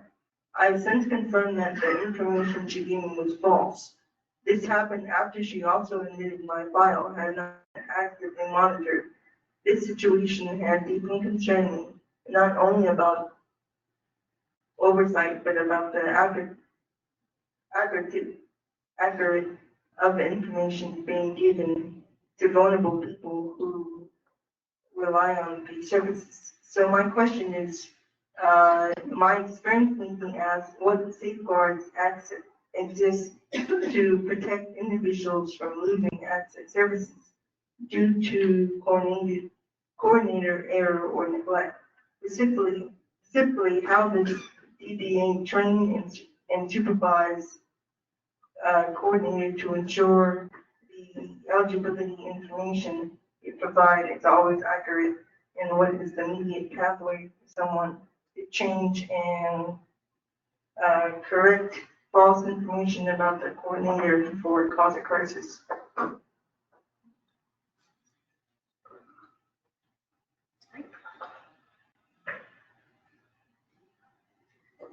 So I think a couple things just to share Couple things just to share in general.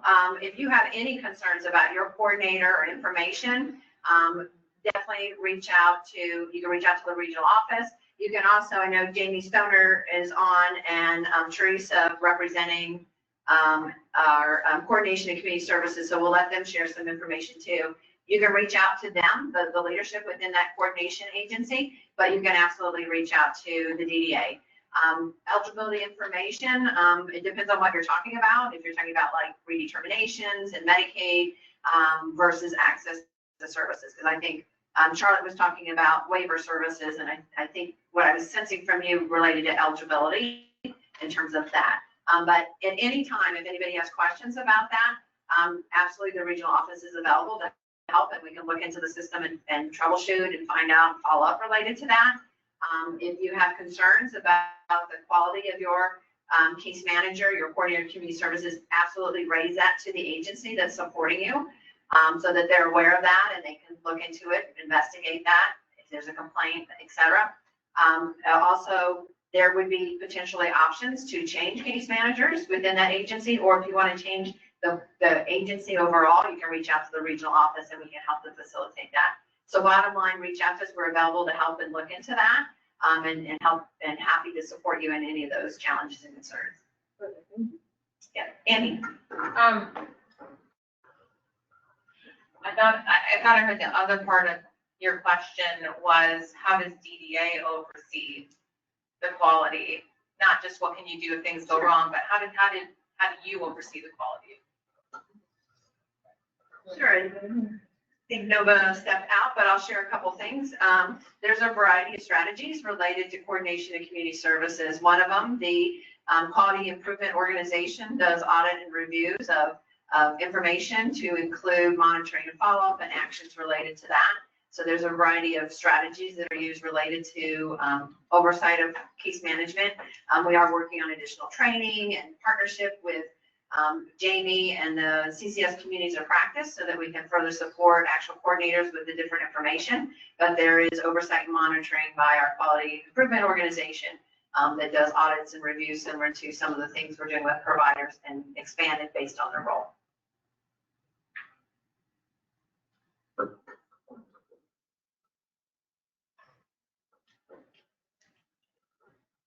So kind of follow up to Charlotte's question about IOPGS. So I'm representing SDAN, but I'm also a support broker, and a lot of families are just feeling a lot of frustration about the kind of burdensome paperwork and the you know, all the things they have to present in order to get approval. And they have things in their lives that are just a part of their routine. These are individuals that thrive on that routine.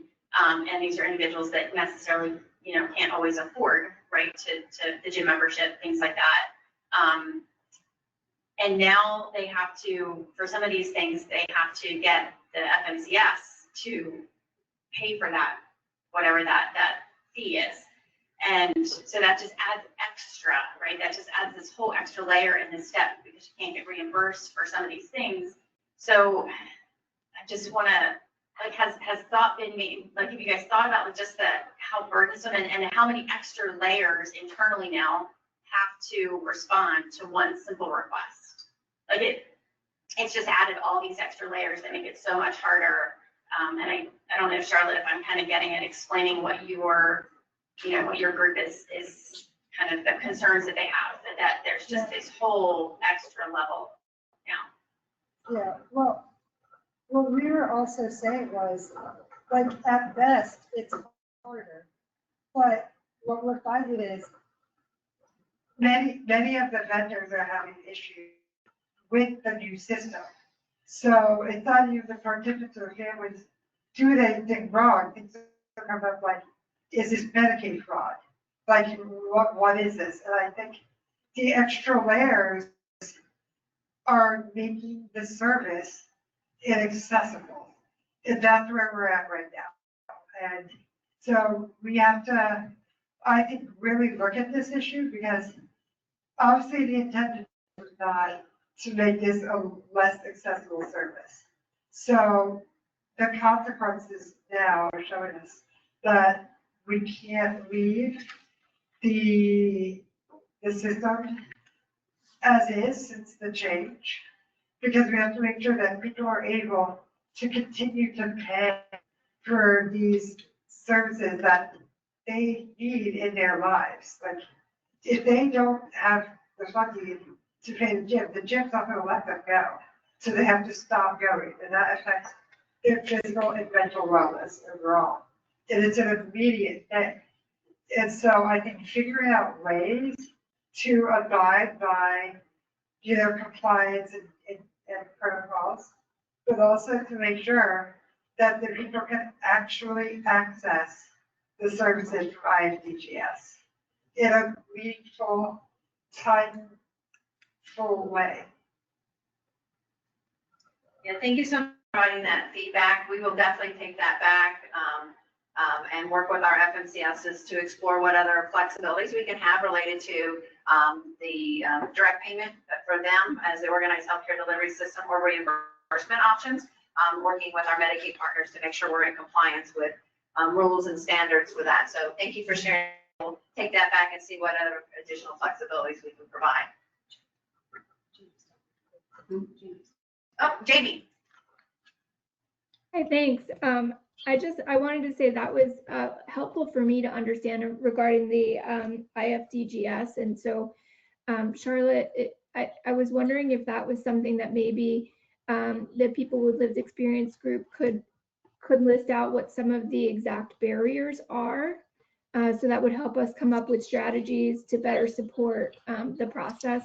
As Rhonda was thinking, we could come up with some different options and strategies. So that might help us figure that out a little bit better. And then just back to the conversation about the CCS's role in helping ensure that people don't lose access to services and that they have the right information about their services and what DDA is doing. Rhonda, I think you summed that up well, but in addition to that, all CCS providers meet routinely with the regional offices at DDA.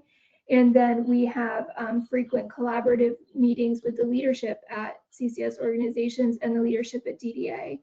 And one of the things that we are talking about is people's status for their person-centered plan and their eligibility, and trying to problem solve on a weekly, monthly basis together. And I think, Rhonda, I was just meeting with DDA leadership yesterday, and they had shared also about the collaboration that DDA is doing with EDD directly, because we do know at times letters have been generated with, in error, things of that nature. So there are some issues that we really try to troubleshoot in real time.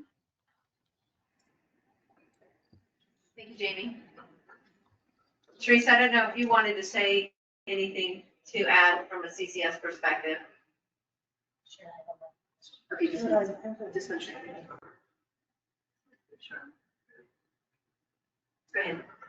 Oh, I wanted to find out if she wanted to reach out to me directly, or if we would communicate on questions or things that they would like to hear from us, as much as we should bring our own input, and things it would be nice to have a structure or ideas about what sort of information they're looking for.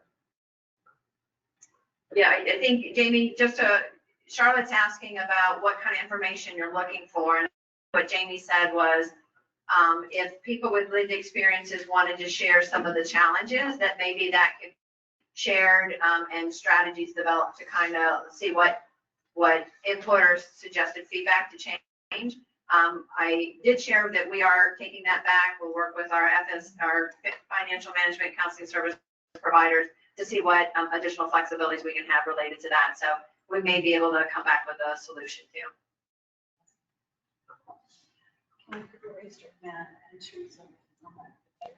Okay, with Teresa shared. Just a second. Jamie sums it up well. Okay, great.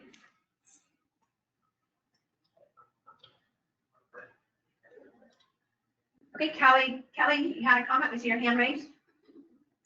Yes, I just wanted to echo some of Charlotte's concerns regarding the IFDGS process. to me, there's like a twofold issue going on. First, you have to submit your request to use the funds to DDA and provide a significant amount of supporting documentation, including your bank account records to prove that you can't afford this item yourself, which frankly is a violation of privacy, but also a very subjective determination on whether or not you have sufficient funds to afford this. And then if DDA's central office or regional office approves it, you then need your FMCS to pay the provider directly. And a lot of the IFDGS are scheduled medical services like therapy sessions that would need to be paid for in advance. And the amount of time that it would take for the FMCS to schedule it for you and pay for it, it's causing an extremely long delay in order for people with the participants to receive their services. So while I applaud there was a goal of, preventing fraud, waste, and abuse in putting controls, I think the practical application has created an unfortunate chilling effect that the FMCS and participants, and it seems like a lot of people just don't know how to work around in the best process to go about. So I would just hope that there would be a way to make this more practically applicable to everybody and streamline the process. So thank you. Great, thank you. Thank you, Kelly. We'll definitely take that back. And as we said, we'll team up with our financial management counseling service providers to see what additional flexibilities and updates we can.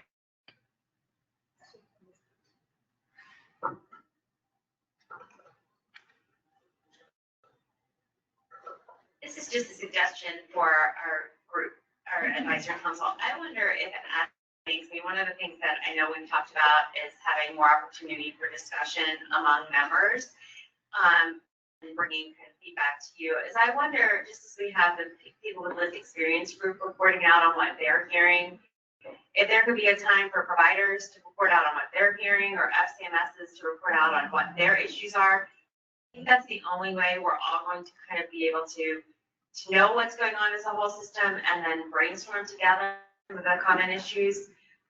So I wonder if that could be considered. Sounds like that was a proposal. Did anybody want to? I will second that. Charlotte's seconding that. Any discussions?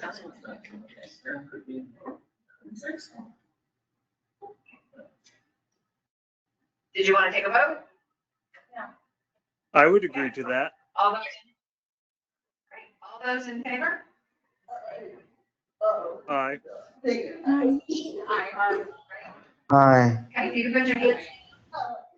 Thank you. Any opposition?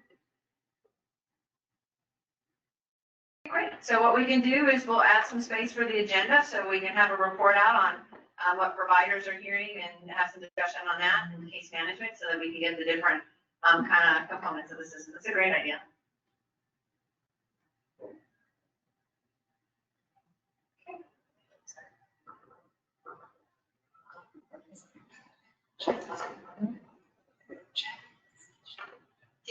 Do we need to clarify exactly each of those? Because I think it needs to be providers, FMCS needs to be represented, self-direction needs to be represented, CCS agencies, and lived experience. So do we need to actually define what each of those categories is going to be? So we make sure that like coming into the next meeting, we've got somebody that's going to represent each of those, list out those. And are we going to discuss this in the subcommittee? And that's, or how are we going to tease that out? Like, are we just opening, are we just opening it up to each of those sections? And then at that time, anybody in the group, how do we want to do that? Just want to clarify to make sure that we know how we're doing that.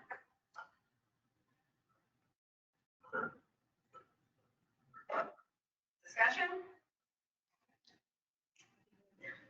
I think we can have a part, a section where, different people report out, we're gonna have different perspectives. And we'll just make sure that we're hitting the different categories related to that. We would hope that you would get input from your different perspective representation and be able to bring that.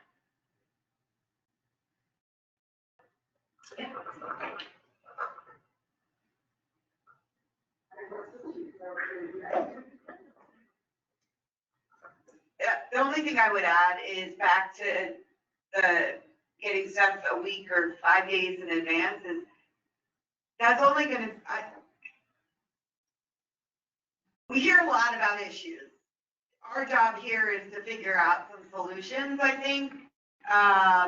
And so maybe it makes more sense to focus each meeting on one or two and have sort of a summary be provided of the biggest issues prior to the meeting so that we are prepared to discuss, right? It's hard to be thrown information about, I'm just looking at Charlotte just because that was the first work group that reported, but, and it's not like we haven't heard this before, but what if it's an issue we haven't heard? Then how are we going to strategize anything? I just am very cognizant of us not just hearing about problems, but getting to solutions. And having 5 more outs during these 2 hours that are actually up is not going to get us to solutions. Yeah, I think that's a really good point. And the charter really is focusing on those kind of different areas. So I think when we bring up discussions about the system design, the service delivery and access, I think that's the great opportunity for anybody to present your different representation. CCS is I'm having this challenge, FMCS, the worker, whoever. I think that would be a good use of that. Just a reminder, we also have a form that we share when we send out the email. So if you have a particular topic that you'd like to consider, you people can absolutely submit those, but that does make sense, I think, what Rachel's saying. Yeah. Discussions? So are we amending that? That would be that, just 1 second. Are we amending that based on what Rachel said? That would be that different representatives would bring up any concerns, issue, or feedback during the discussion portion? It's almost like giving members a chance to put something on the agenda, right? So like if you have an issue, could we make that an agenda item and then we're all prepared to talk about IFDGS or from our perspectives? Mm-hmm. Yeah. Like I don't feel like it's issue heavy ever. There's so much that we could be into in these meetings, you know. I thought that's what we voted on. It's just that we bring our perspectives to any issue. Yeah. Okay, what I thought I heard was it would be separate standalone agenda item. That is what I said. So that's why I'm asking, are we amending that to say that people would just bring it and it would come up during the conversation? People would, because that's what our rules are. And then if people had a hot item, they could add it on the agenda. That was my point, is that because it's on the agenda, then we can prepare to have some response beforehand. There doesn't need to be something every time, but if it is a big thing. So like if we had LTSS as a topic, then we would all know to prepare and bring feedback as to what we're hearing from our different constituents on the topic of LTSS. And leave time for a topic to be discussed. I think that was the point of the communication about getting information ahead of time. The updates, if we had known that LTSS was part of one of these, then we could, I mean, I'm picking on you for no reason other than I don't have any issues to raise. And so it's easier to pick on you. Then we could have brought it, same thing, like maybe next time, Charlotte, you could say your number 1 focus is. And then we could bring that kind of thing. Yeah, I think that would be great. And information that the subgroups would want to present would be great if you could share that with us ahead of time, and then we could add it to the agenda and send out. So I know, who was it on? Was it John Paul or Josh? Josh.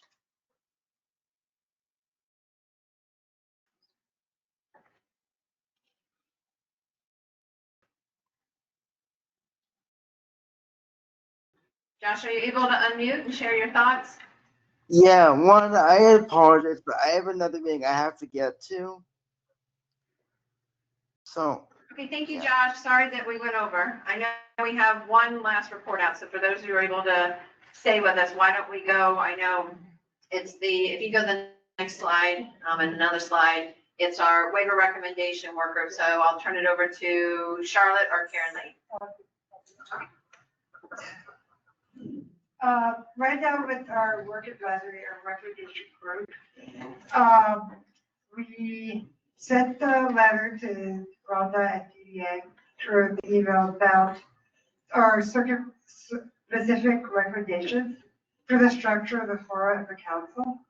And I mean, I think today we saw some of those changes, and I personally felt that our meeting today felt different. It was more discussion heavy.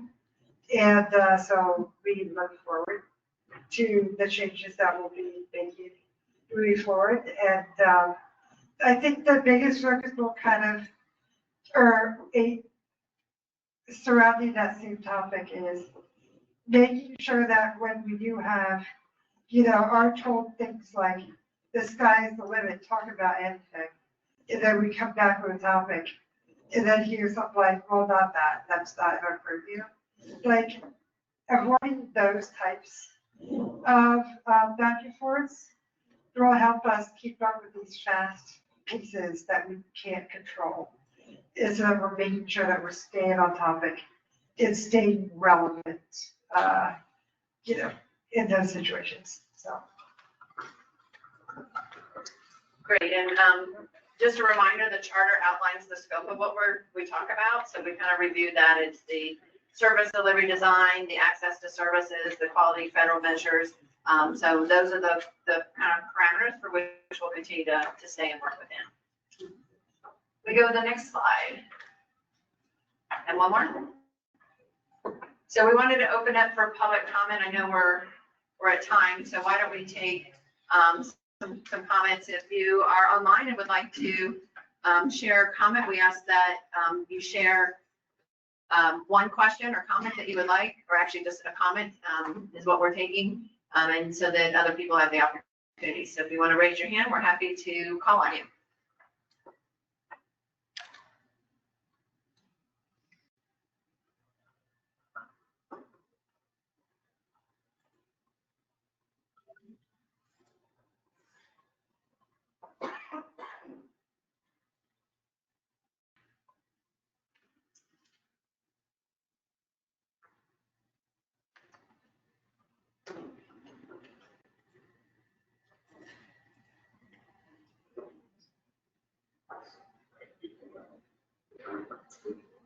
Having seen nobody raise their hand at this time, I really appreciate everybody's time. I'm sorry that we went over, but I think it was a really rich discussion. We look forward to our next meeting. Charlotte, did you want to add anything else? No, I appreciate everyone who's attended and your ideas and inputs, and I'm looking forward to the evolution that we can embark on. Great. Thank you, guys. Have a great day. Thank you. Next time.